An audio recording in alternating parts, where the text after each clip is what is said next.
Jocko, I've taken a lot of inspiration from your philosophy of good. How do you apply this without succumbing to Pollyannaism? Did I say that right? Yeah. So Pollyannish is a term, and it actually comes from a novel from, I think it's like the early 1900s, but the name of the novel is Pollyanna. And anyways, Pollyanna in the book has this really super positive attitude. Mm-hmm. And it's almost so positive that it overwhelms and it kind of changes people's attitudes in the town. But there's a pejorative meaning of this word, which is what this guy's asking about. And that is when someone is like so positive that they forget about reality of a situation, you know? And so that can be absolutely problematic. And that is not what I'm telling anybody to do. In fact, let's not mistake the good philosophy as one that negates reality. That is totally off. That's not what I'm telling anyone to do. In fact, the very first thing you have to do is accept reality. That's the first thing you got to do. You got to look at what's happening. You got to assess the reality of it, and then you say, okay, good. Now, instead of dwelling on the negatives and what's going to go bad and what's wrong, you deal with them, but then you look at, okay, now what are we going to do positive out of this? What good's going to come out of this? And that's all it is. It's definitely not denying or being delusional about the situation by any stretch, but it is also not being woe is me. Right. And this happened, and now, oh my gosh, everything's going horrible. I'm doomed. No, that's not what I'm talking about. Obviously, I'm not talking about that. And it's also not like, it's okay, everything's wonderful. Mm-hmm. No, that's why the term is good and not wonderful, right? Sure. I'm not saying everything's wonderful, but good. Yeah. Okay, now what are we going to find out of this? What are we going to figure out of this? What are we going to make happen now? Mm-hmm. Because I'm going to deal with reality. I'm going to accept reality. I'm going to accept reality. Yeah. Then there's some people that, like the self-help gurus that are like, no, I'm just not going to accept that. Right. It's not going to happen. You make your own reality. I'm going to be so positive that I'm going to get that $1 million tomorrow. Yeah. No, actually, you're not going to get that $1 million tomorrow. You're going to have to work. Right. You're going to have to work for a long time. You're going to have to work hard. You're going to have to stay focused on your goals, and then you'll get your $1 million. Yep. Good. See how strong you are after that. Yes. So that's it. Deal with reality, accept reality, then find the good in it, and move forward. That's a cool video, by the way, that you made. You like that video? Yep, I do. I think, are you fishing for a compliment? That video has been, a lot of people watch that video. Yeah. It's interesting too, because you made that video and you made another video, Where Does Discipline Come From? Right. And I actually, personally, I like the Where Does Discipline Come From video better. Mm. But the good video, it just strikes a chord with people. Right. Because I think because it applies so universally to negativity in the world. Like, okay, yep, these bad things are happening right now.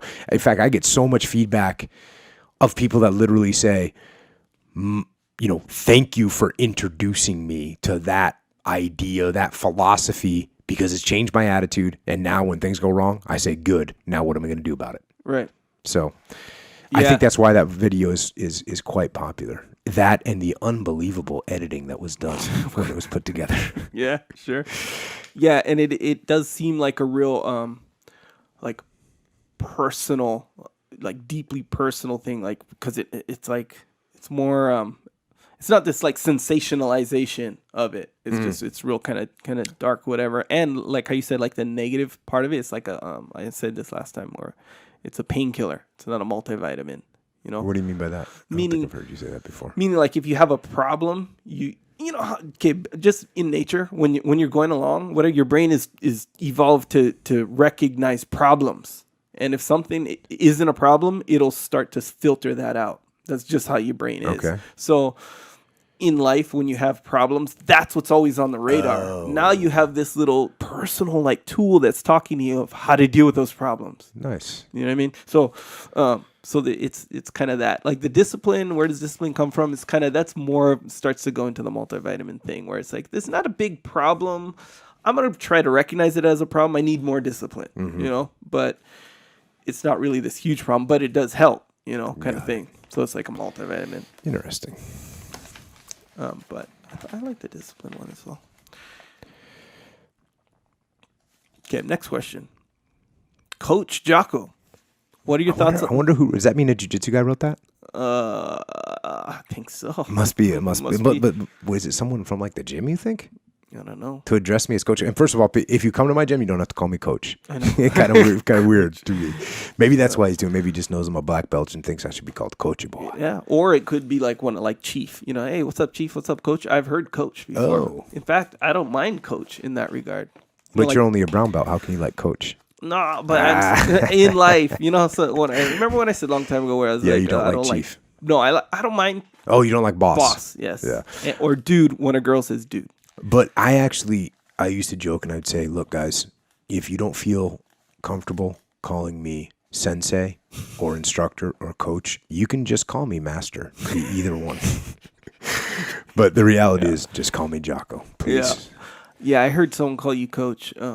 It was, how certain guys, they like that. Yeah, for sure. They call you coach, and I don't like that's... correct people. I don't say, don't call me coach. I just, I'm okay. I don't care what people call me, to be honest with you. Well, okay. But yeah, the guy called you, it was weird. It's like, he kept calling you coach. There's definitely a handful of people that call me coach. Yeah. Maybe they don't know what my name is. Yeah. All right, so go back to the question here. Coach. You dude from now on. Dude. Coach Jocko, what are your thoughts on dealing with old age when getting physically stronger and faster ain't going to happen? Well, I don't know. I don't know the answer to that question about age because it's not happening to me. I'm not getting any older. I mean, when is it that it ain't going to happen anymore? I don't know. Yeah. Because I'm continuing to train. I'm continuing to do what I do. I've had people tell me that, well, when you hit 30, and then I had, when you hit 35, and then when you hit 40, and now it's when you hit 45. Now I'm hearing when it's 50. Mm-hmm. So, I don't know. I just know that I'm just going to keep getting after it. I'm going to keep getting stronger. I'm going to keep getting faster. I'm going to keep getting better. And if I can't beat my record, well, then how close can I get? How close can I get to the record? And I think I've talked about this before, is like I always think about decay. Right. And how if you don't fight decay, it starts to just, you won't notice it. It's slow and it's like moving like the hour hand, like you don't see it happening. And I think that's why a lot of aging happens, because people don't notice that it's happening. Yeah. So they don't pay attention to it. So what happens is they don't hold the line. And like, I track my workouts. I'm not OCD about it. I'm not like a psycho, like, hey, I did it in 14 minutes and 32 seconds and then I refer back to it. No, but I know the general trends and I know where the numbers are and I know where they should be. And I know that I need to always keep those in mind, how many pull-ups can I do? How much can I squat? How much, just those numbers. So you keep them in line. And I think what that does, I do that so I can hold the line, because like I said, I think age sneaks. I don't think age assaults you. Right. I think it sneaks up on you. And the way it sneaks up on you is a missed rep there. And a slower lap over here, and a missed workout over there, and you just, boom, there's just a little age is chipping away at you. It's just chipping away. It actually doesn't want you to notice. It doesn't want, that's why it doesn't hit you all at once. It just wants to chip away, and then you fast forward 15 years, and you're not the same guy you were. Yeah. Because those chips have taken all your strength away. They've taken your flexibility away. They've done work on you. So that's why. Like I said, I don't know am I going to be able to hold the same records when I'm 59? I mean, we got some older guys like, Gordon. Yep. Gordon's 54. Man, I trained with Gordon. Yeah. I trained with Gordon. I mean, Gordon's legit black belt. Yep. And he's not just a legit black belt with knowledge. Like, you can train with him. He trains hard. Yep. So I'm just I try and stay self-aware, and I think I try and prevent the cutting of corners. and I try and maintain the daily discipline in all things. That's what I try and do, because when you start cutting those corners is when I think it adds up over 15 years and you wake up and you're not the person that you remembered that you were, and you're not the person you want to be. Mm-hmm. So you got to maintain and hold that line as long as you can. And I'm always actually trying to do new things too. Like trying to figure out something else that's new, some other technique I've never done before, some exercise I haven't got. I'll buy some weird piece of exercise gear because I'll see something cool on the interwebs and I'll go, dang, I can't do that. How's that 14-year-old girl doing that? I can't do that. I want to learn how to do that. And so that's, I think you got to fight it. Yeah. Yeah, and that's a good analogy, the hour hand. You know, where you can't see it move. You watch it all day, you can't see it move. Nope.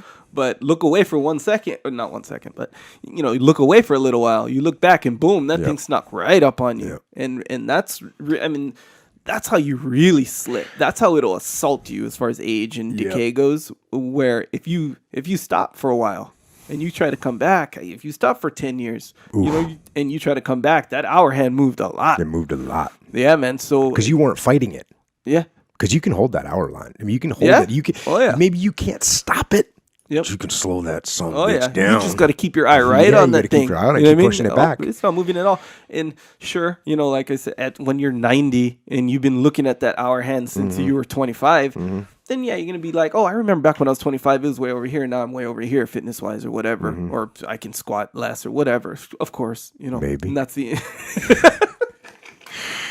The inevitability, but just like how you said, yeah, if you just stay on that discipline in all things, man, you're gonna hold that. You're gonna hold it good. Do not go gentle into that good light. Yeah. Rage against the dying of the light. And with that, there's kind of balance to all things. Don't get crazy. You know how guys will just be redlining their workout because they're trying to maintain that. No.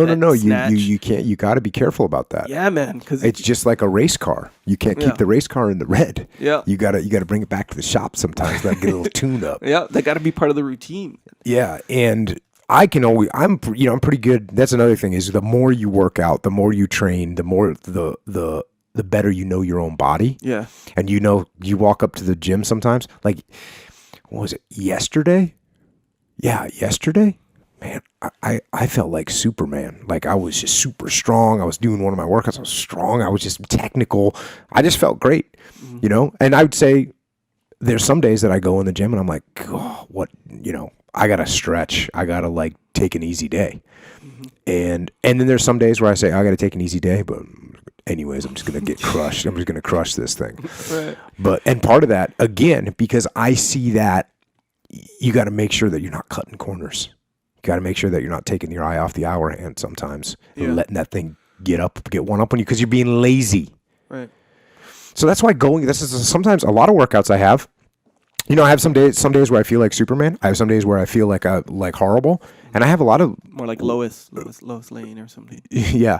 Some days where I feel like I'm just going through the motions. But going through the motions is okay. Yeah. It's okay to go in there and go through the motions. It's okay to go in there and not break any records. Going in there and going through the motions is generally 1,000 times better than not doing anything. Yeah. Yeah. And that's actually, redlining it all the time is an easy way to get knocked right out of the game. Yeah, well, you'll get injured after a while. Yeah, that's what I mean. Especially when you start getting older, Maybe. I knew you were going to say that.